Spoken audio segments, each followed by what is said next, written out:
bertemu dengan seseorang yang nasibnya buruk, maka aku menangis. Aku memakai kacamata hitam agar orang tidak mengetahui bahwa aku sedang menangis.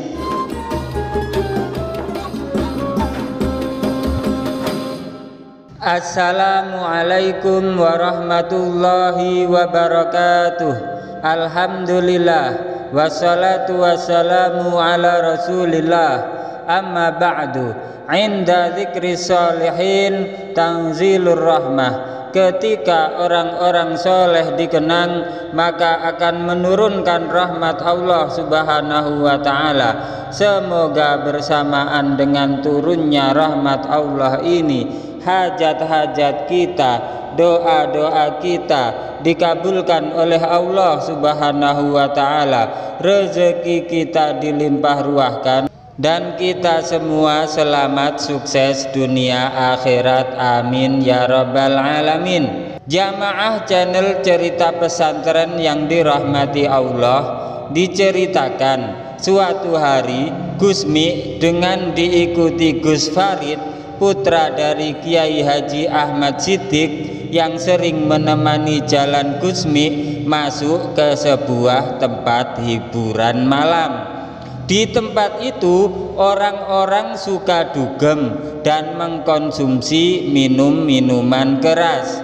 Gus Farid coba menutupi identitas Gusmi agar tidak dilihat dan dikenali pengunjung. Gus Farid bertanya kepada Gusmi, "Gus, apakah sampean jamaahnya kurang banyak? Apakah sampean kurang kaya?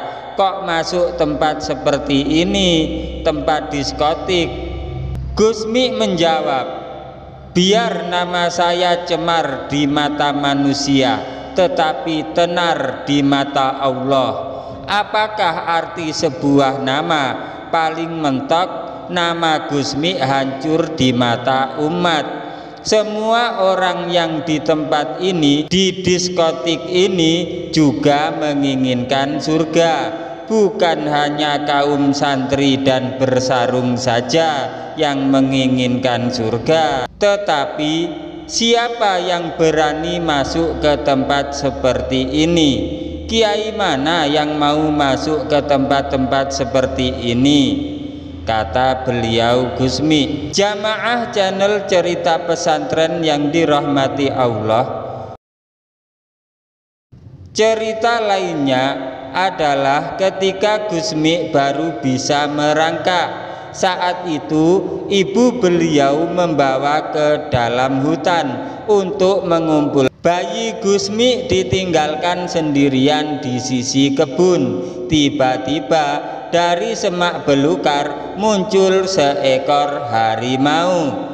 Spontan sang ibu berlari menjauh dan lupa bahwa bayinya tertinggal. Begitu sadar, sang ibu kemudian berlari mencari anaknya, tetapi sesuatu yang luar biasa terjadi.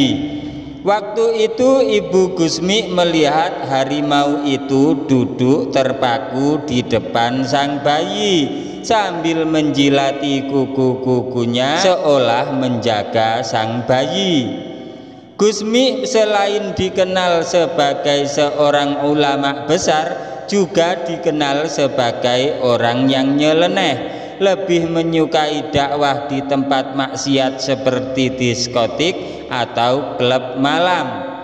Hampir tiap malam menyusuri jalan-jalan di Jawa Timur, keluar masuk klub malam. Beliau sering juga mengobrol dengan tukang becak, penjual kopi di pinggiran jalan untuk memberi pencerahan. Ajaran-ajaran beliau dikenal dengan nama suluk jalan terabas, atau dalam bahasa Indonesia berarti pemikiran jalan pintas. Gus Farid pernah mengajukan pertanyaan kepada Gusmi, bagaimana perasaan Gusmi tentang seorang wanita.